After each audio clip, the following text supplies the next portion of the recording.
ভাই শাকিব খানের চেয়েও হিরো আলম অভিনয়ের সেরা রে ভাই। তার লাইভ মানে শাকিব খানের যে লাইভ দুই বৌদি মানে অপু বিশ্বাস বুবলি এবং শাকিব খান এবং হিরো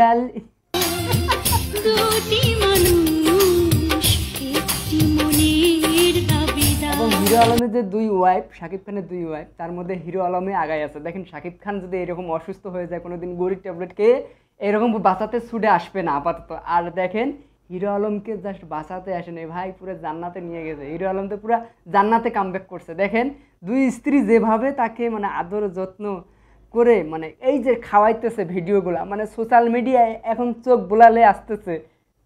ইস হিরো আলম রে মানে কি আর বলবো, সে তো লাইলি মজনু ফেল রে ভাই। এ যুগে যদি লাইলি আর মজনু বেঁচে থাকতো ভাই, আসলে তারা আত্মহত্যা করতো, নাহলে মানে যা খাওয়ার দরকার সেটা খায় এই বাংলাদেশ থেকে বিদায় নিত। কেননা এই যে বাংলাদেশে মানে এগুলো ভাই কি হচ্ছে সোশ্যাল মিডিয়ায়। আর হিরো আলম তুই অভিনয় সেরা রে, বিশ্বাস কর তুই অভিনয় সেরা রে। দেখেন মেগাস্টার শাকিব খান যে আছে, তার যদি কোনো অসুস্থ হয়, ওই ধরনের কোনো বড় বলা যায় না, যদি হতে পারে এইরকম করে মনে হয় না হুমড়ি খেয়ে অপু বিশ্বাস বুবলি এসে তার কি আশেপাশে এরকম করে তাকে কোলে নিয়ে তাকে জড়িয়ে নিয়ে তাকে ভাত খাওয়াই দেবে। আমার তো মনে হয় না। আপনাদের কি মনে হয় সেটা কমেন্ট বক্সে জানা যাবেন। এই হিরো আলম এই হিরো আলম কি না করছে বলেন। এ মনে করেন মানে একটা বাংলাদেশের একজন সুপার স্টার মেগা স্টার যা করতে পারেন তা করছে। আমি আপনাদেরকে পাই পাই করে বুঝাই দেবো। দেখেন এ গায়ক, মানে নায়ক, এ কি এমপি, আর ভাই এ কি না হয়েছে যে সাকিব আল হাসান কি যতগুলা হইতে পারে না, সেই আমাদের হিরো আলম সবগুলা হয়েছে। দেখেন এমপি যে ইলেকশন করে হওয়া লাগবে সেটা বড় কথা না, ইলেকশন করছে তাতেই এমপি। বুঝলেন না ব্যাপারটা? তো দেখেন এই যে হিরো আলম তার মানে সোশ্যাল মিডিয়ায় আসলে কি ভাইরাল হওয়ার উদ্দেশ্য এগুলো করতেছে। আর নতুন করে কামব্যাকটা ভাই অসাধারণ হয়েছে হিরো আলমের। যাই বলেন না কেন আপনারা, ওই বন্ধুর বাসায় যা দেখেন নিউজ করছে, এখানে মেলা কিছু কথাবার্তা লেখছে। আমি যদি আপনাদেরকে একটু চোখ বোলাই তাহলে আমার মনে হয় সব কিছু মানে রিয়ামণি যে মানে আবার কিছু প্রতিবেদন কিছু বলছে কথাবার্তা। এখানে হিরো আলম বগুড়ার বন্ধুর বাড়িতে বেড়াতে গিয়ে সেখানে আত্মহত্যার চেষ্টা করেন। কেন রে ভাই আত্মহত্যা করবি কে? শালার একটা নারীর জন্য কি মানে আসলে হিরো আলম সত্যি সত্যি ভালোবাসে রিয়ামণিকে, তাহলে কেন আত্মহত্যা করতে যাবে রিয়ামণির জন্য?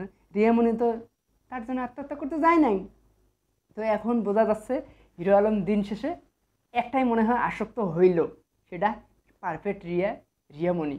তো কে দেখেন রিয়ামণি কিন্তু এতটা মানে ঘাবড়ায় জানি হিরো আলমকে ছেড়ে, সে ভালোই আসলো। এবং প্রশাসন যেভাবে তাকে গ্রেপ্তার করেছে তার মুখ জবানি থেকে মানে সব কিছু মিলে মনে হচ্ছে রিয়ামণি ভালোই ছিল হিরো আলমের কাছ থেকে সরে যাওয়ার পরও। তো দেখেন হিরো আলম কিন্তু আর কুলাইতে পারেনি, তারপরে তার বন্ধুর বাসাতে যে গরুর ট্যাবলেট কয়েকটা খাইছে, খাওয়ার পর অবস্থা অজ্ঞান হয়ে গেছে, হাসপাতালে নিয়ে গেছে। আবার রিয়ামণি ঢাকা থেকে ছুটে গেল, যাওয়ার পর মাইক্রো বাজে তাকে গান শোনাচ্ছে। এখন আমারও খুব ইচ্ছা হয় হিরো আলম ভাই আপনাকে একটা গান শোনাবো, আপনি তো অনেক গান শোনাইছেন পাবলিকরে, ছালাপালা করে ফেলে দিচ্ছেন। পাবলিক তো মনে করেন আপনার জ্বালায় মানে যদি একটা গ্রহ থাকতো ওই গ্রহ যায় পালাইতো। আপনি কি না অত্যাচারটা করছেন বাংলাদেশে, তো এখনও কিন্তু করতে আছেন। আপনি যা করতেছেন এটা কিন্তু পাবলিক নিতে পারতেছে না। তো দেখেন আমি আপনাকে একটা মনের সুখে একটা গান শোনাতে চাই, যদি আপনি শুনতেন ভাই।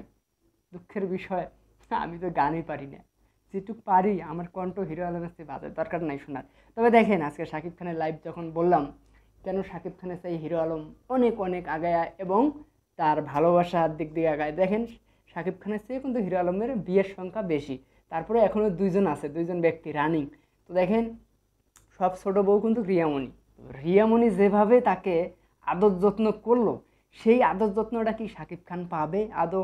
এই বুবলির কাছ থেকেই বলেন আর শাকিব খানের অপু বিশ্বাসের কাছ থেকেই বলেন, তার দুইটা ছেলে দুই ঘরে আছে, মানে মোটামুটি সেও একটা মানে সুখী পর্যায়ে আছে। তবে যদি শাকিব খানের এই ধরনের বড় কিছু হয়, আমি বলতেছি এরকম আদর যত্ন কি পাবে? আমার তো মনে হয় না, আমার কোনোভাবেই বিশ্বাস হয় না শাকিব খান এতটা আদর যত্ন পাবে। কেননা তাদের কাছে তো তাদের মানে শাকিব খানের জন্য তাদের ভালোবাসাই নেই। তারা শুধু শাকিব খানকে নিয়ে কামানোর জন্য ব্যস্ত, শাকিব খানকে ইউজ করে শাকিব খানকে কি ভেঙে চুরে খায়া আজকে এই পর্যায়ে আসছে। আজকে বুবলি বলেন আর আপনার অপু বিশ্বাস বলেন, দুইজনেই কিন্তু শাকিব খানকে জায়গা মতন ইউজ করছে, ঠিক মতন ইউজ করে আজকে এই জায়গায় এসেছে, টাইম লাইনে চলে আসছে। তো হিরো আলমকে মোটামুটি ইউজ যে না করছে তা না, রিয়ামণি অবশ্যই হিরো আলমকে ইউজ করছে, কেননা সেই রিয়ামণিকে আমরা চিনতাম না।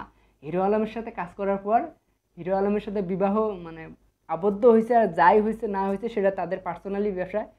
তো একসময় হিরো আলম বললো বাবা মা গেলে হ্যাঁ বাবা মা পাবেন না, বউ গেলে বউ পাবেন, মানে কত ধরনের নাটক, কত ধরনের কথা সেই হিরো আলম পোল্টি নিল। আরে শালার এ তো পোল্টি বাস, মানে কত ধরনের কথা আছে রে ভাই। দিন শেষে আমার খালি হাসি পাইছে আর হাসি পাইছে এই ভিডিওগুলো যখন সামনে আসছে। বিশ্বাস করেন কোনো কিছু আমার মাথায় আসুক বা না আসুক, একটা জিনিস আসছে, সেটা একেবারেই এই বিনোদন নাসা ভাইরাও দিতে পারে না, এই ধরনের বিনোদন পাইছি। তো পাবলিক সবাই এন্টারটেনমেন্ট, এই ভিডিওগুলো দেখার পর সবাই মজা নিতেছে, সবাই হাসাহাসি করতেছে। আর হাসাহাসি করবে না কেন? এখানে আবেগ আবেগ হয়ে মানে আবেগে কিছু বলার দরকার নেই ভাই, এটা এন্টারটেনমেন্ট নেন আপনি। ও যাই করুক, ও যাই করুক, আর যাই হইতেছে আপনারা মজা নিতেছেন, নিতে থাকে। তবে হ্যাঁ, সামনে ধামাকা কিছু আসতেছে হিরো আলমের। আবার দেখেন না কামব্যাক, সুস্থ হওয়ার পরে আবার কি কি বলে ইন্টারভিউতে এসে, এটাই আমি শোনার জন্য অপেক্ষা আছি। হিরো আলম আসলে কি রিয়ামণিকে মেনে নেবে নাকি নেবে না, না মানার তো কোনো প্রশ্নই আসে না। তো যাই হোক, হিরো আলমের প্রেম জয় হোক। আর হিরো আলমের প্রেম সত্যি ছিল, না হলে রিয়ামণি চলেই গেছিলো, সেই জায়গা থেকে আবার কামব্যাক করে চলে আসলো। সব কিছু মিলে হিরো আলম জিতছে। তো হিরো আলমের জয় বাংলা, হিরো আলমই জয় হয়েছে। আপনারা ভালো থাকবেন, আর হ্যাঁ ভিডিওটা ভালো লাগলে শেয়ার করবেন। আল্লাহ হাফেজ।